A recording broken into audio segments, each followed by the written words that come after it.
E aí, pessoal? Bem-vindos a mais uma análise profunda aqui no Deep Dive.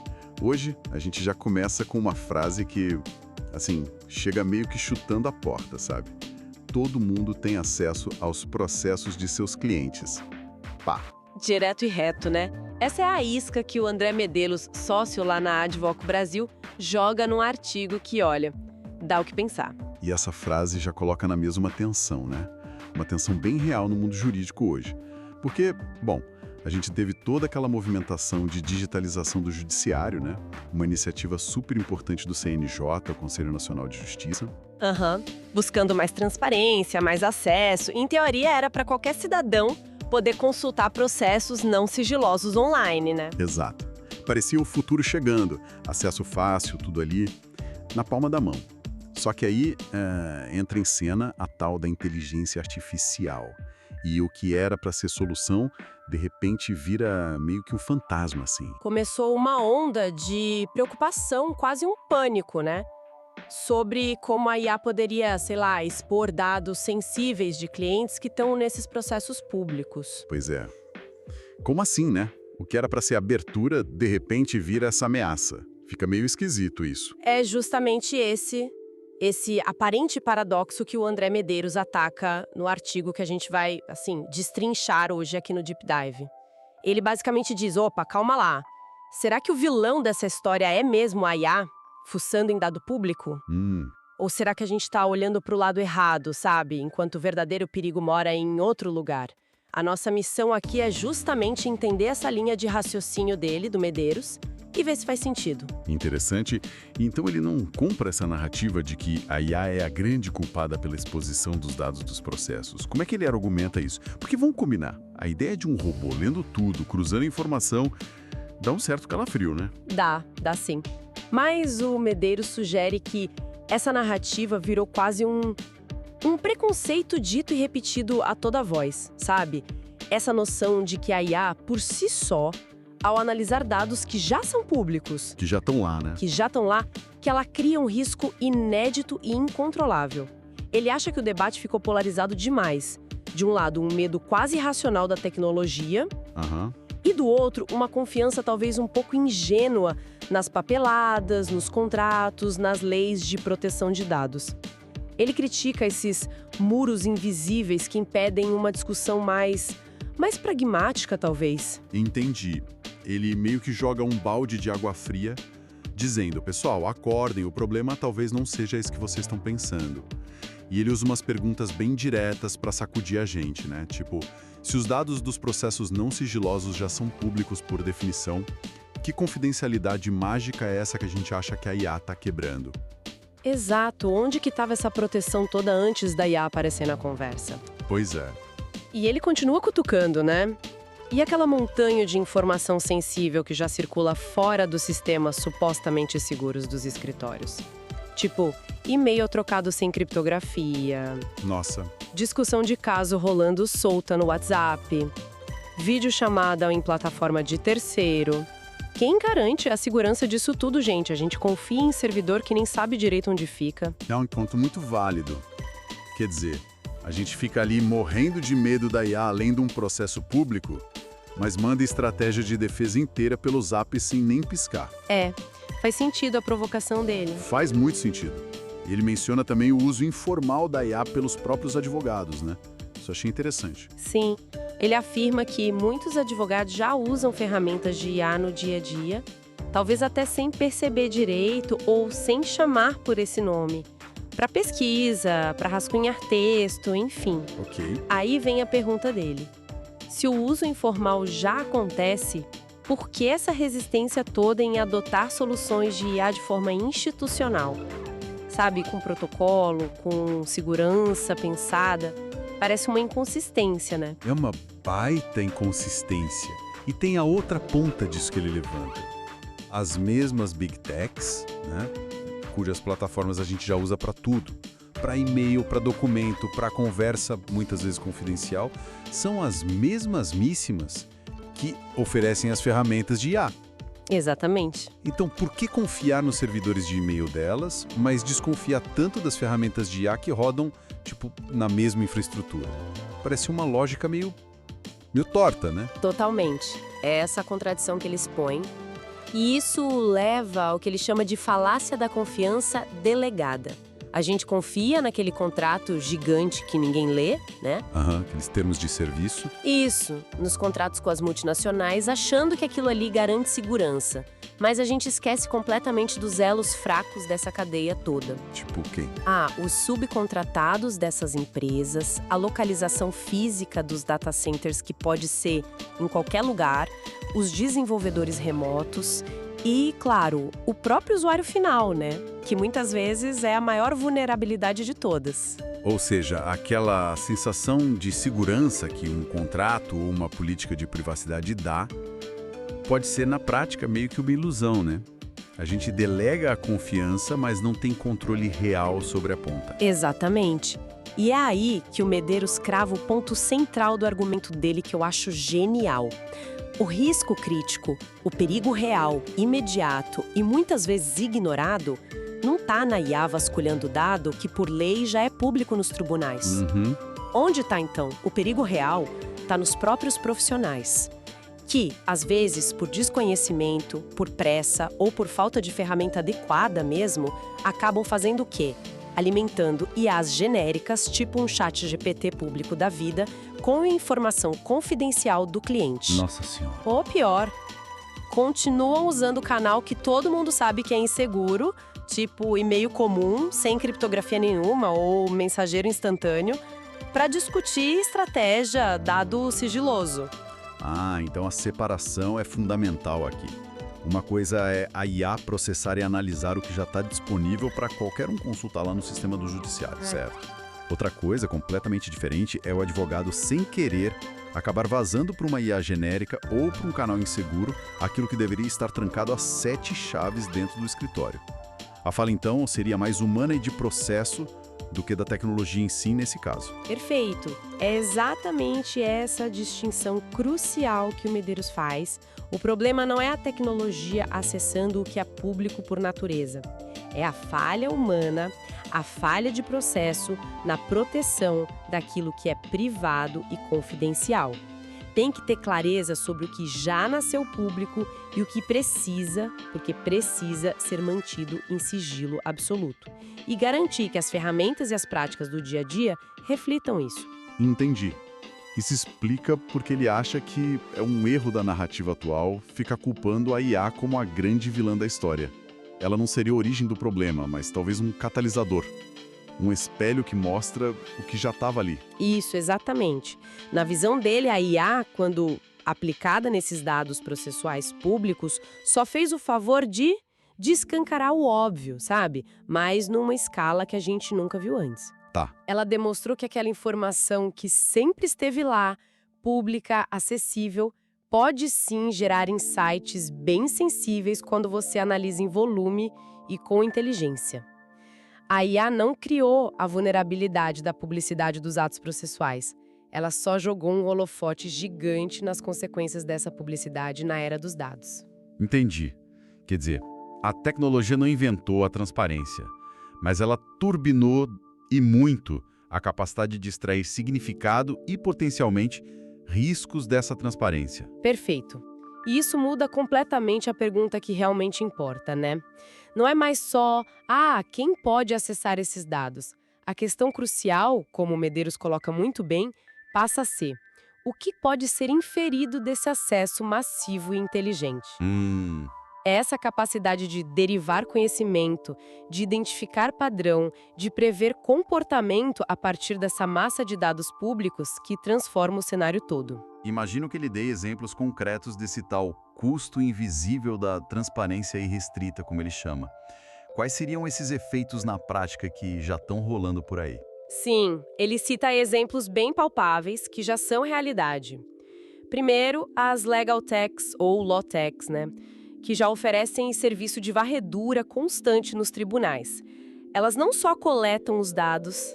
Elas ficam lá, minerando tudo. Exato. E aplicam técnicas de jurimetria, que é basicamente usar estatística em cima de decisão judicial, de dado processual, para tentar prever resultado de processo, identificar tendência de julgamento de certo juiz, sabe? Jurimetria. Então é usar estatística para tentar meio que adivinhar o futuro jurídico. É isso. De forma bem simplificada, sim. É usar o passado para tentar inferir probabilidade futura. Outro exemplo que ele dá: seguradora. Minerando o processo público relacionado à saúde para identificar padrão de risco e potencialmente ajustar valor de apólice ou até negar cobertura de forma preditiva. Antes mesmo do cliente pensar em reclamar. Exato. Antes mesmo de existir um sinistro ou uma ação. E um terceiro exemplo, que aí pega direto na advocacia: concorrente analisando petição publicada para mapear a estratégia, mapear a tese defendida, a disposição para fazer acordo, a própria inteligência estratégica do advogado que está ali expressa na petição vira informação pública explorável pelo adversário ou por quem tiver interesse. Caramba, pensando por esse lado, a sua forma de trabalhar, a tua linha de raciocínio, fica ali exposta para quem quiser ver e analisar em escala. A estratégia vira vulnerabilidade. Isso muda tudo, né? Muda completamente o jogo. E aí, diante desse cenário, onde o que é público pode ser dissecado por algoritmo, qual a saída? O Medeiros propõe algo tipo uma terceira categoria de dados, foi isso que eu entendi. Exato. Ele sugere pensar nesses dados como uma categoria diferente. Eles são públicos, sim, mas ao mesmo tempo são algoritmicamente exploráveis. Não são sigilosos, mas também não são inócuos quando você analisa em massa. Entendi.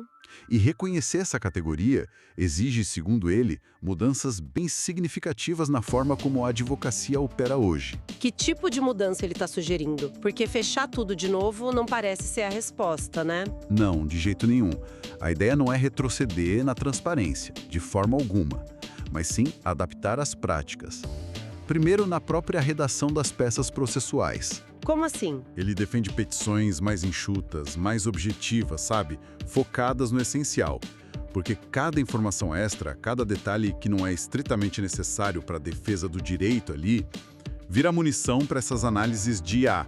É preciso um pensamento estratégico sobre o que se escreve, já considerando essa nova camada de leitura algorítmica. Menos é mais, então. Uma escrita quase, sei lá, minimalista para reduzir a superfície de exposição faz sentido. Poderíamos dizer isso. Ser estratégico no que você revelar publicamente. Aí, para os tribunais, a sugestão já é mais técnica. Implementar barreiras eficazes contra o scraping massivo. Ah, o scraping. Aquela cópia automática de dados em grande volume, né? Isso. Dificultar a vida dos robôs que ficam copiando tudo automaticamente. Mas, claro, sem impedir o acesso legítimo de humanos, que é essencial para a fiscalização, para a própria justiça. Encontrar esse equilíbrio técnico é que é o desafio. Com certeza. E dentro dos escritórios, a mudança é só na hora de escrever a petição ou tem mais coisa? Não, a mudança mais profunda talvez seja na gestão estratégica interna mesmo. O Medeiros defende que os escritórios precisam começar a mapear ativamente, sabe? Se perguntar o que já está exposto sobre os meus clientes nos processos públicos. Como essa informação poderia ser usada por um concorrente, pela parte contrária, ou por um terceiro com outros interesses. E entendi. É quase fazer uma análise de risco contínua sobre a própria pegada digital pública dos casos do escritório. Exatamente. É como fazer a lição de casa antes que o inimigo faça, né? Usar a análise de dados para entender as próprias fraquezas que já estão expostas ali. E ele descreve isso como uma encruzilhada para a advocacia, né? Sim, ele coloca a advocacia diante de uma escolha bem clara. Ou assume a liderança dessa discussão complexa, ajudando a definir protocolo, pressionando por solução tecnológica e regulatória que seja inteligente e equilibrada. Proativa, né? Proativa. Ou corre o risco de ser atropelada por legislação feita às pressas, talvez em reação a algum escândalo de privacidade que possa surgir. E aí essa legislação pode acabar sendo excessivamente restritiva, prejudicial para a própria atividade.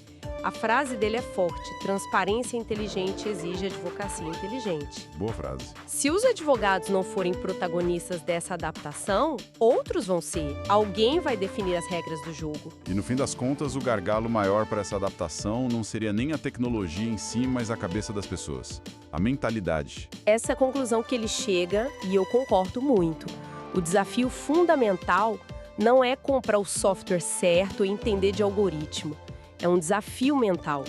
A formação jurídica tradicional, muito focada ali no texto da lei, na argumentação clássica, ela pode criar uma resistência a essa nova realidade, onde dado e tecnologia são tão centrais quanto o próprio direito.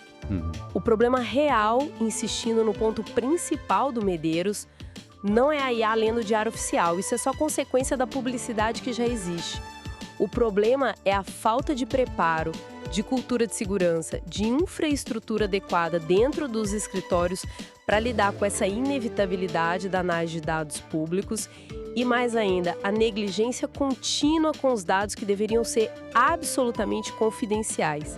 E aí volta aquela ironia que a gente comentou lá no começo, né? O advogado super preocupado com a IA do Google lendo uma sentença pública. Enquanto manda print de documento sigiloso do cliente pelo WhatsApp, como se não fosse nada. Perfeito. É essa a esquizofrenia que ele aponta. Um debate super acalorado sobre os riscos futuros da IA, convivendo lado a lado com práticas cotidianas totalmente inseguras para dados críticos. Ele define IA não só como ferramenta, mas como a nova infraestrutura da informação. Nova infraestrutura da informação, forte isso. E adaptar o pensamento e as práticas a essa nova infraestrutura é vital para a advocacia não perder relevância e, principalmente, não perder a confiança dos clientes. Realmente, uma análise que vira a perspectiva do avesso. Então, tentando amarrar os pontos principais dessa nossa exploração aqui no Deep Dive do artigo do André Medeiros, a mensagem-chave parece ser que a discussão sobre IA, dados e advocacia precisa, recalibrar o foco. Urgentemente. Isso.